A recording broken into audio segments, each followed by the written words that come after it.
అది ఎంతవరకు ఎంక చూపించి వస్తుంది ఇది. అన్న అటు నాన్న పై మాకు అన్న అటు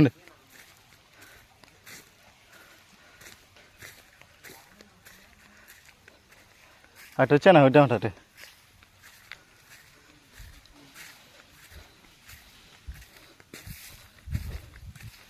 ఈ తిరిగితే అర్థం కావట్లా.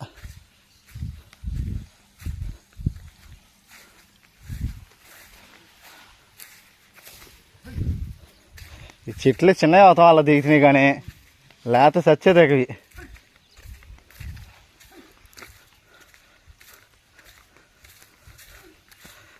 హాయ్ ఫ్రెండ్స్, నేను వీడియో చేయకపోతాం కారణం ఇదే. నేను మొక్కజొన్న చేయనేసానని ఆ చేను మొత్తం చుట్టూరు కోతులే మొత్తం పాడు చేసేస్తుంది. చేను మొత్తం పొద్దున్న 6ంటికి వస్తే సాయంకాలం 6 దాకా ఉండవలసి వస్తుంది. వీటి గురించి ఇవి చూడండి ఎలా ఉన్నాయి కోతులు కనపడతాయండి. అయిపోయింది ఫ్రెండ్స్, కోతులు కనపడ్డాయా? దగ్గర 200 కోతులు ఉంటుంది. ఇంకా ఈ తక్కువ లెక్క అయితే 500 కోతులు దాకా ఉంటాయి. ఇందు గురించి నేను కొద్దిగా వీడియో చేయలేకపోతున్నాను. ఈ కోతుల గురించి కోతుల గురించి ఇదిగోనే చూడండి ఎన్ని ఉన్నాయి కోతులు. అయిగానే ఎన్ని ఉన్నాయి చూసారా కోతులు. దాని గురించి నేను వీడియో చేయలేకపోతున్నాను.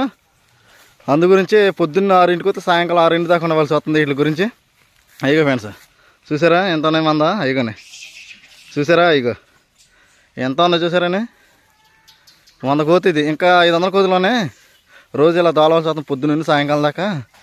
పక్క రైతులు అది కూడా మొక్కజొన్న చేను, అది కూడా మొక్కజొన్న చేను. ఆ మొక్కజొన్న చేనులోకి వచ్చినాయి ఇగోనే కోతులు చూసారని. ఎందుకో ఫ్రెండ్స్ చేయలేకపోతున్నా. Bye friends.